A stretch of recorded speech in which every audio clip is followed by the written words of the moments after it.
Hi, welcome back for another update on the HK132 Lancaster. In this video I'm going to be focusing on the fuselage and the interior. So I added some of these details before I actually started a YouTube channel, so I only have photos for certain elements, but I will do my best to show you how I constructed the interior. So one of the problems I found with the kit was this attachment point here for the wings. It's quite nice in that the wings can slide on and off, which is helpful for transport, but this on the inside of the fuselage obviously is not accurate in any way, so I need to do something with that. To be honest, I didn't want to do a lot of scratch building, so basically I took this piece of styrene card and basically just cut it into shape just to cover over the wing shape. And actually, though I don't have it in the video as well, I also used some thin styrene and cut it to make the runners vertical and horizontal over the top of the card, just to make it try and blend in a little bit. As it happens, it doesn't blend in completely, but it's better than what it looked like from the kit. So originally I primed the whole fuselage interior and then just painted it in XF71 interior green, but it was a bit too flat, there wasn't enough variation there. And so I decided to go over it again in XF69 to act as a shadow coat, NATO black, and then go over it with a coat of light interior green to provide a little bit of variation. I think it's come out okay actually in the end. I masked off the Bombardier's compartment so it stays XF69. I know there's some discussion online about exactly which part of the Lancaster interior was RAF night and which was interior green. I think in reality there's probably so many variations that more or less anything is acceptable. I've gone just for the Bombardier's compartment in the black simply because I think it looks better. And then once I unmasked the Bombardier's compartment, I just highlighted some of the struts and the runners in XF19 Sky Grey. At the moment on the video it looks quite stark, but once I get a dual coat on it, it will blend in a lot better. And then I use the same colour to do some highlighting on the various instruments for the Navigator and the wireless operator as well. Again, all of this interior build I did before I had a YouTube channel, so I'll show you some photos to get close-up details of that, but I don't have any video footage of it. The table there, I know realistically that's probably going to be painted green, but I did the wood effect and I quite liked the way it looked, so I left it. That was Tamiya Flat Earth XF52, and then some oils on top to give the wood grain. Again, there seem to be so many variations of the navigation equipment and wireless equipment that the Lancasters had, and of course it was being upgraded constantly throughout the war, that I haven't spent a huge amount of time researching exactly what combinations should go with what. I'm fairly convinced that HK probably don't have a 100% accurate set of equipment, but to be honest, yeah, I'm happy with it. So once that's all painted, then the next task is to fit the interior to the fuselage. There's one large section for the front, under which the bomb bay sits, and then there's another section at the rear which leads back to the rear turret. And then there's a couple of ammunition belts as well, which run from those two boxes there back to the rear turret. I can tell from dry fitting it that it's going to be a slightly tight fit, so I'm actually going to fit it off camera just to avoid any significant headaches. And you can see here that there are some attachment points to line up the interior, and all of that smooth surface underneath the ribbing there will be a gluing point as well, so that needs to be sanded to give a good contact. Okay, and actually that interior went in fairly well. So here's a close-up of the interior so far. So no equipment fitted yet into the Bombardier's compartment. Back to the pilot. Instrument panel's not fitted yet, control panel's not fitted yet. I have the Airscale kit for that. Navigator's table, wireless operator's position. Back there to this rest bunk. I haven't seen that actually in a lot of Lancasters, but it's in the HK one.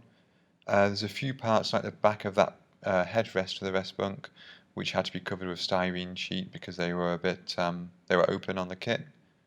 Back here to the two ammunition boxes, which lead all the way back, have belts that lead all the way back here. That's the flare chute, I believe, the rear spar, and then the rear turrets.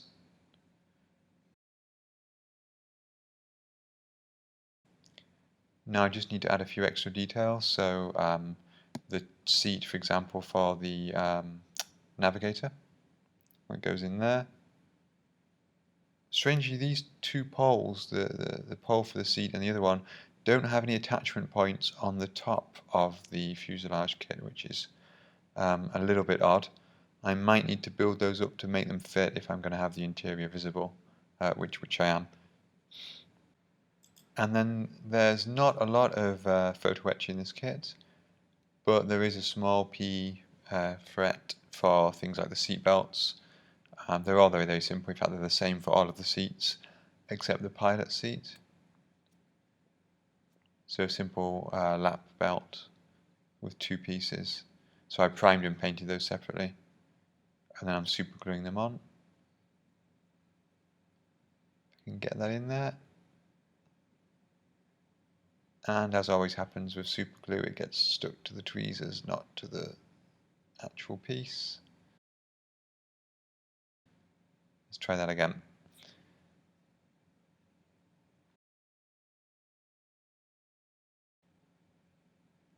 There we go.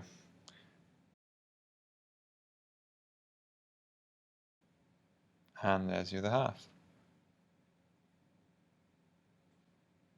And then I've got to put simple P seat belts on the Navigators chair as well.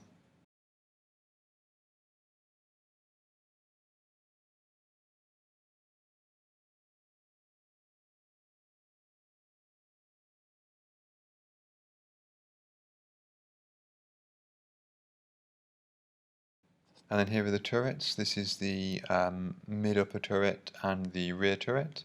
You can see there's a good amount of detail there. I haven't added the guns to the mid-turret yet.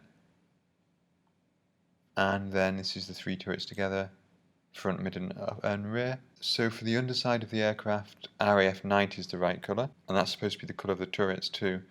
What I've decided is I've painted, I will paint the underside of the aircraft XF69, NATO black, but I've painted the turrets in flat black. So there's just a slight contrast between the turrets and the interior, and I've done that really just to make them stand out a little bit. I still need to highlight these turrets, probably with NATO black or with XF19 sky grey, just to make some of this detail pop. But for now I need to add some seat belts to the seats.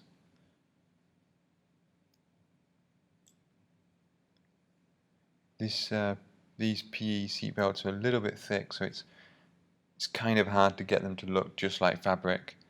But anyway, so the final piece is this sort of soft stool for the bombardier. I'm not sure whether this has seat belts or not, because I'm not sure whether the bombardier sits on it or lays down on it.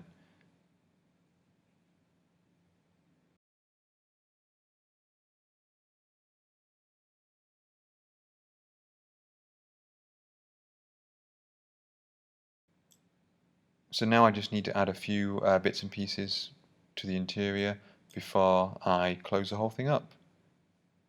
So a simple instrument panel here that goes on the pilot's left. Again, that's painted black, and it's dry brushed with XF69 NATO black. Right, the slots in there. The two little map pockets below the red lever here, I added those myself with a little bit of styrene, just because the edge of the platform looked a little bit blank and bleak. I know it's still not accurate 100%, and Nigel over at Nigel's modelling bench has done a great job of, well, essentially scratch building most of the cockpit, but I don't have the skill to do that, so I'm leaving it as it is. And then just adding a couple more navigational instruments. I think this is called Fish Pond, but I could be wrong. Now I do know what this is. This is the Mark 14 bomb aiming computer, which allows the bombardier to enter the wind speed and direction and the target altitude and pass it to the bomb site. So it's a mechanical computer, and it was first used in the RAF, first used in Bomber Command from 1942, I believe. The HK instructions don't really give detailed painting instructions of parts like this. They just say paint it RAF Night. I've painted it black to make it stand out from the fuselage, and a quick search for the bomb site reveals that that's the correct colour for the buttons. So the oval escape hatch that you can see here is one of two options in the kit. The instructions don't actually tell you there's two options. They tell you to install the rectangular piece, but I believe that the Lancaster that I'm roughly modelling this after had the oval piece. So this is the bomb site. This is the Mark 14 sighting head, which would connect to the computer which we just installed. Lots of opportunity here on the HK kit for extra details. I could easily, I suppose, install cables here to show that those two devices are connected. The problem is there's so many things missing from this kit that you could spend forever trying to add detail. And then I just need to add that bomb aimer's seat or stool there. I had to cut off the two location pins off the bottom of the seat because they simply didn't fit into the two holes in the floor piece. Now I need to attach the sort of shield piece that goes at the top of the bombardier's compartment, and this will form the back of the turret compartment as well, the front turret compartment. So I'm just going to glue that in. There we go. So there's just a few of the details I need to add now. This pole snapped off earlier during construction, so I just need to put that back. There's a similar pole near the rest bunk. And then there's one more in the navigator's position as well with this seat on it, but I can't put that there yet because I've got something else to add first. And then towards the back of the aircraft there's the doors towards the rear turret. I'm going to model those open.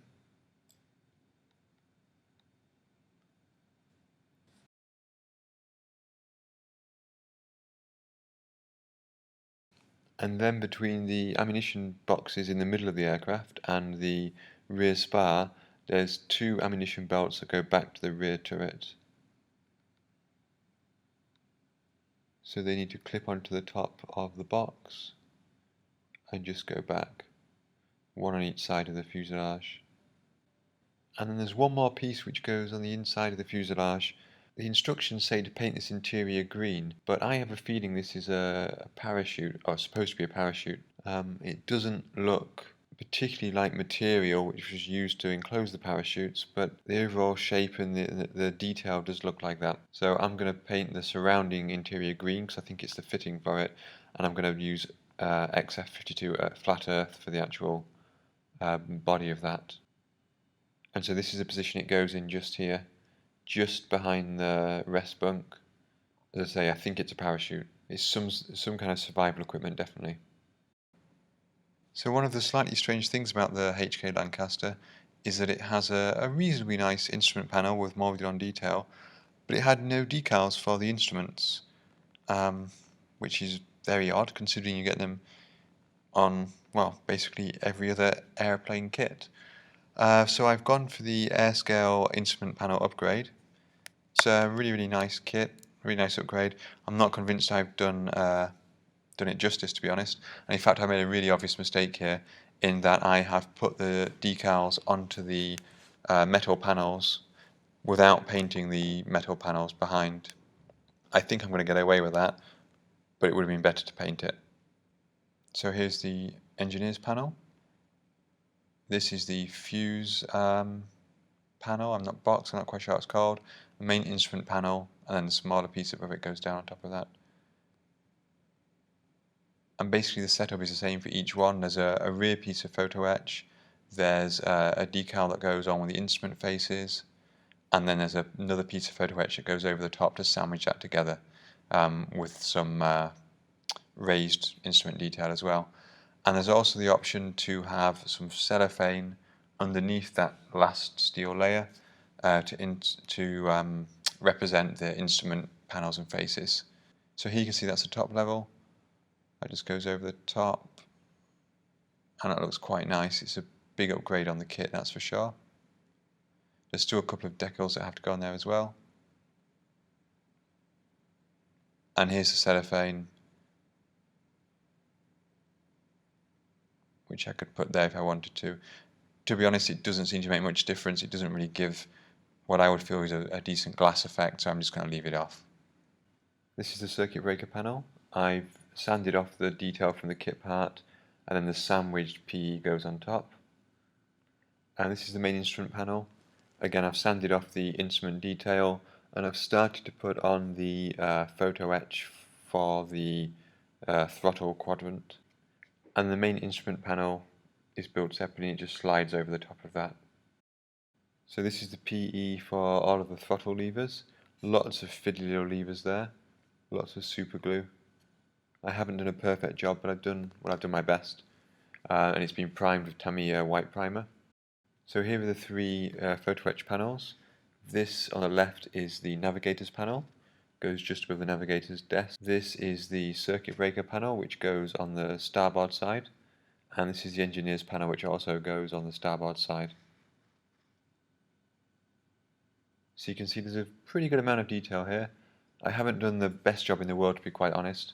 I've painted them in flat black and tried to weather them with XF69 NATO black. It doesn't look too bad. I think you can see a few flaws when you hold it up to the lens, but from a distance it looks decent. Certainly a lot better than the kit parts. Now, I haven't put any switches or buttons in here. They do leave gaps for them, but most of these, especially the circuit breaker panel and the engineer's panel, are not going to be visible on the right hand side anyway, on the starboard side. So I haven't put anything with those. And this is the section of the right hand side of the cockpit where the engineer's panel goes on top.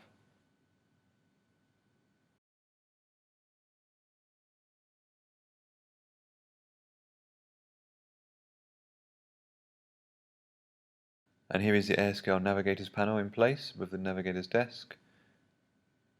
And there's just a few more parts to put in as well. Kit parts, not photo etch parts.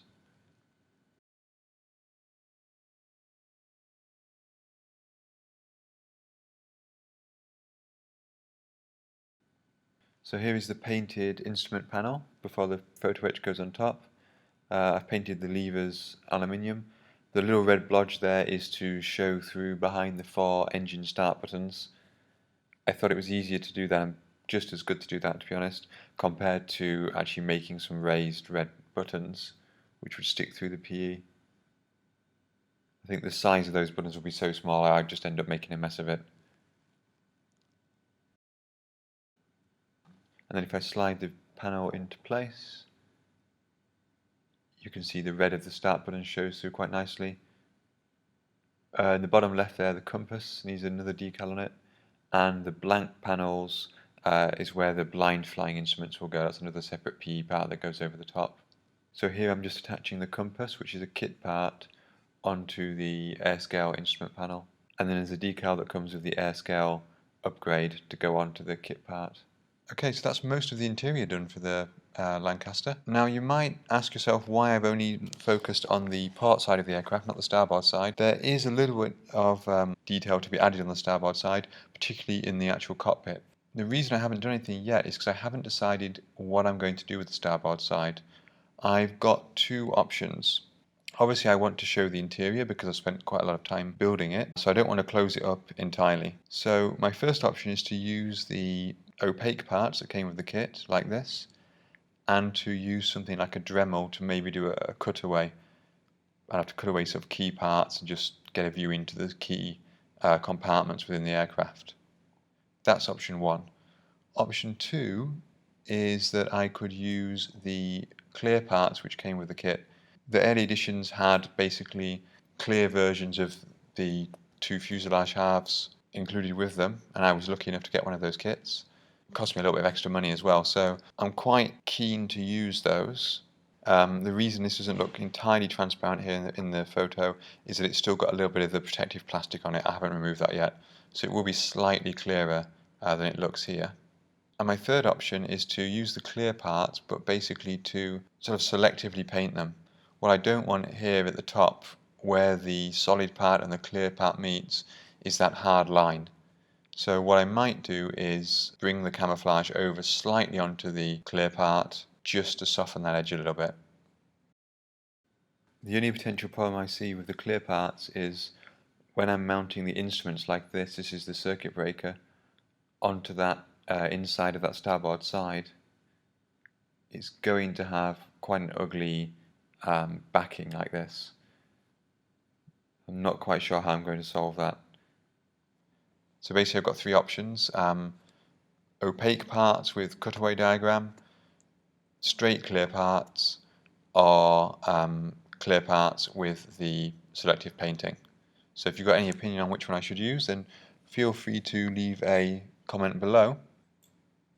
Personally, I'm leaning towards option 3, which is the clear part with selective painting. One of the things which puts me off using the opaque part is something I'm going to have a go at HK again, because they've annoyed me. This is the starboard part of the fuselage that came with the kit, and if you look closely you can see here that the rivets, the moulding's all messed up. Yeah, sure, a little bit there, only a little bit, true enough, but it's like there's parallel lines of rivets, and some of them are raised, some of them are sunk, all the way down. Some areas it's worse than others, all the way down the top of the fuselage.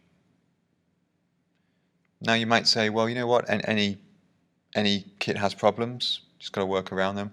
Yeah, I could sand those and I could fill them, I could re-rivet them for sure.